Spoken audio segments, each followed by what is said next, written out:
Okay, so today we are diving into something really different. Ah, okay. We are cracking open Muammar al-Qaddafi's Green Book. Okay. And I know what you might be thinking already. Yeah. Gaddafi, former leader of Libya, pretty controversial figure to say the least. Definitely, yeah. But this book that he wrote, it's his vision for how society should work. Yeah. And let me tell you, it is anything but conventional. It really is a fascinating read. Yeah. It was published in the 1970s. Okay.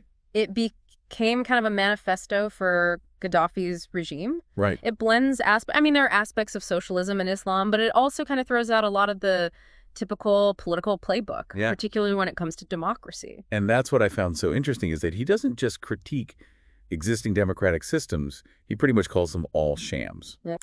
Like his starting point is that any system where one person represents another person's political will is inherently flawed. Exactly. And Gaddafi would argue that the minute you have parliaments, Yeah. elections, political parties, Mm. you've already created a system where power is removed from the people and placed in the hands of a select few. Yeah. In fact, he says that parliaments are a means of plundering and usurping the authority of the people. Wow. Tell us how you really feel, right? Yeah. But, okay, so if you're going to toss out all those systems, what do you propose instead? How can you possibly have a democracy where everybody participates directly, Yeah.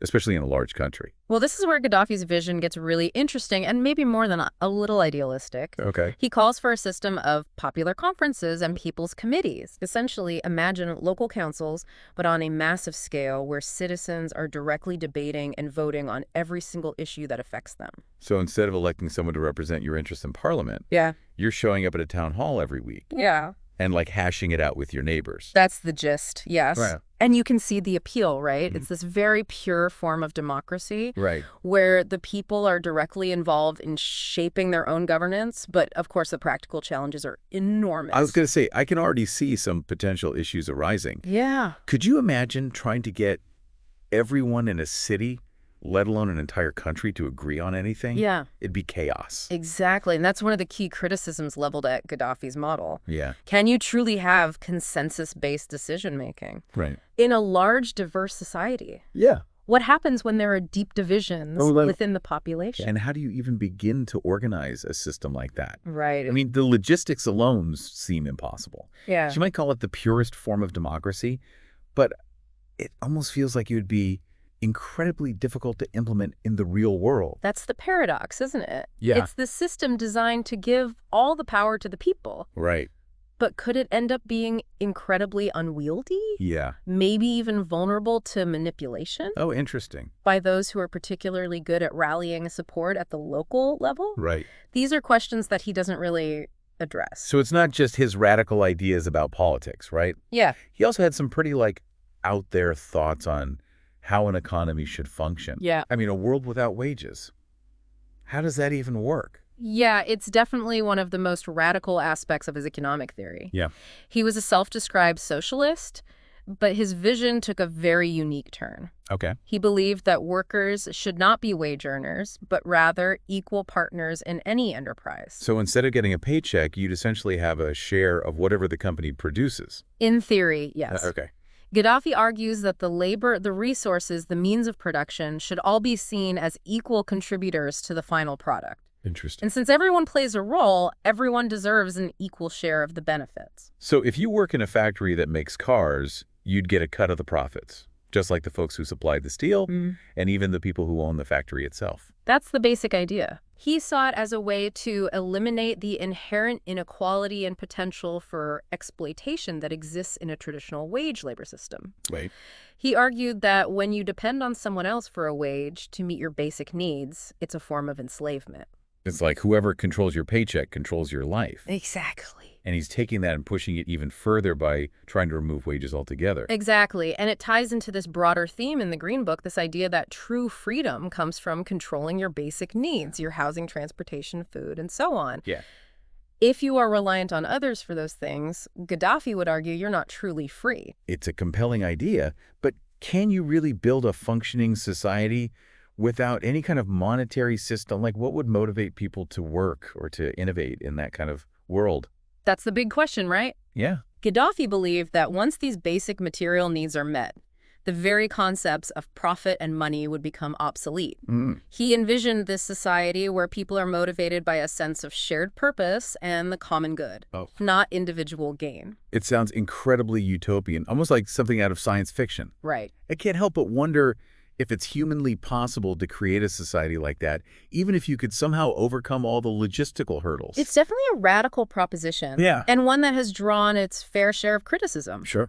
Some argue it's simply unrealistic to think you can just erase centuries of economic thinking and behavior overnight. Right. Others point out the potential for new forms of inequality to emerge even in a system without money. It seems like he was so focused on creating a system that eliminated the potential for exploitation by those in power that he might have overlooked some of the other ways that power dynamics can play out in a society, Yeah. even one without these traditional economic structures. That's a really insightful point, and it speaks to, I think, a broader tendency in the Green Book. Okay. This focus on creating a system that's theoretically perfect, Right. without fully accounting for, like, the messiness of human nature.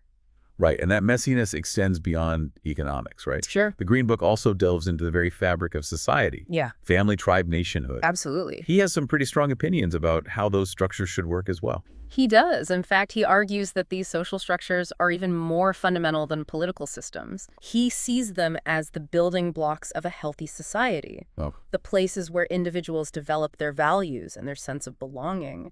He even goes so far as to compare the pull of nationalism to the force of gravity. It is. That's a pretty bold analogy. It is, and it underscores just how central the nation is to Gaddafi's whole worldview. Wow. He sees this natural progression from the family unit to the tribe to the nation, with each level playing this crucial role in shaping individuals and giving them a sense of identity. It's like he's saying that our sense of belonging, our loyalty to something larger than ourselves, is like this innate part of what it means to be human. Yeah. And that the nation is the ultimate expression of that instinct. Precisely. And for Gaddafi, this strong sense of national identity is essential for creating a cohesive and stable society. He sees the nation state as the ideal political unit, Right. one that reflects these natural bonds that exist between people. But isn't that idea of the nation state becoming increasingly complicated in our globalized world? Yeah. With increased migration, international organizations, the internet connecting people across borders. Right. Can we really say that the nation state is the be-all and end-all of social organization anymore? That's a question Gaddafi doesn't really grapple with. Yeah. This book was written at a time when the nation state was still the dominant model. Right.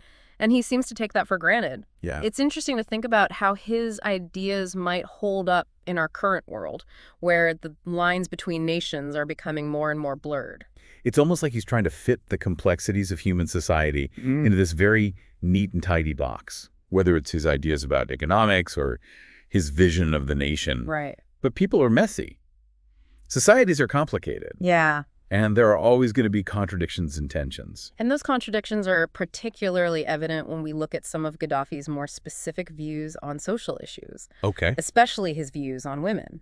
This is where the Green Book gets really interesting and a little controversial. Absolutely. He seems to hold some views about women's roles in society that really clash with, I think, many modern interpretations of gender equality. Absolutely. Well, he acknowledges the biological differences between men and women. Right. He argues that those differences necessitate distinct social rules. Okay. And for Gaddafi, the most important role for women is that of motherhood. In fact, he's quite critical of what he sees as modern societies pushing women away from their natural roles as mothers Right. and into these traditionally male-dominated spheres. Yeah. He seems to view that trend as like a disruption of the natural order of things. And he's not afraid to use some really provocative language to get his point across. Right, like when he compares nurseries to poultry farms, Exactly. arguing that separating infants from their mothers goes against nature. Yeah. It's definitely a statement designed to evoke a strong reaction. Yes. And I'm sure it does, depending on who you ask. For sure. But it raises this interesting question. Yeah. Does true equality mean erasing all differences between genders? Or does it also mean valuing those differences and creating a society where those differences are respected? It's a complex issue with no easy answers. And his take on it is sure to spark debate. For sure. But while his views on women might make some readers uncomfortable, his ideas on education are a bit more nuanced. You're right, there's an interesting contrast there. Yeah. When it comes to education, Gaddafi is actually quite progressive. Okay. He's a staunch critic of these traditional state-controlled education systems. Right? He sees them as rigid and oppressive, Mm. stifling creativity and individuality. Instead, he calls for a system that emphasizes individual choice and freedom. Exactly. He wants individuals to be able to pursue their own interests and develop their unique talents, Mm. rather than being forced into this one-size-fits-all model. He envisions this universal cultural revolution, as he calls it, Okay. where education is about liberating the mind and encouraging people to think for themselves. It's a very idealized vision of education, focused on empowering individuals to chart their own course. That sounds great in theory, but how do you reconcile that with the need for some level of standardization in education? Yeah. How do you ensure that everyone has access to at least a basic level of knowledge and skills? Right. Especially in a society that increasingly relies on specialized knowledge. That's one of the key tensions in Gaddafi's thinking on education. Yeah. He seems to assume that if you give people the freedom to choose their own path, Right. they'll naturally gravitate towards knowledge and skills that benefit both them and society. Right. But is that always the case? Right. It's a question he doesn't fully address. It feels like there's a pattern emerging here. Whether we're talking about politics, economics, or social structures, Gaddafi has this tendency to present these really grand, sweeping ideas Right. that are certainly thought-provoking. Yeah. But he often glosses over the practical challenges and the potential downsides. You've hit on something really important. Yeah. Gaddafi was a visionary, no doubt about it. Yeah. He wanted to fundamentally reshape society according to his own ideals. But in doing so, he often simplifies complex issues and overlooks the real-world implications of his ideas. It's a good reminder that just because an idea sounds good on paper doesn't mean it's going to translate smoothly into reality. Right. And I think that's something that's important to keep in mind when we're talking about the Green Book. It's full of these really bold, even radical propositions. Yeah. But it doesn't always offer satisfying answers to the more practical questions of how, Yeah. you know? And I think that's part of what makes it so fascinating to engage with, Yeah. even all these years later. It's Well, the product of its time, certainly, but it also grapples with some, really timeless questions Yeah. about power, freedom, and the kind of societies we want to create. It's almost like he's holding up this funhouse mirror to our own assumptions about how the world works. Yeah. You know, his ideas might seem extreme, even outlandish at times, Right. but they force us to confront those assumptions and ask ourselves if there are different ways of doing things that we haven't even considered. Exactly. And that, to me, is the real legacy of the Green Book. Okay. It's not so much about providing this, blueprint for a utopia, but rather about challenging us to think critically about the systems we often take for granted. So as we kind of wrap up our deep dive into the Green Book, what's one final thought you would want to leave our listener with? What's the key takeaway from this wild ride? Well, Gaddafi believed that he had discovered the final solution to the problem of the instrument of government Wow. with the Green Book. Okay. But I think it's more accurate to see it as a starting point for a conversation, Okay. not an ending. Right. The Green Book, in all its contradictions and complexities, I think compels us to examine not only Gaddafi's vision, but also the flaws and inconsistencies in our own societies and systems. It's a good reminder that there's always room for improvement, Yeah. for questioning the status quo and for imagining these alternative ways of living together. Even if those alternatives ultimately prove to be unworkable, Right. the very act of imagining them can help us see the world and ourselves more clearly. Precisely. And that, I think, is a journey worth taking, Yeah. even if it means venturing into some uncomfortable or challenging territory along the way. Well said. I think that's a great place to leave it. Yeah.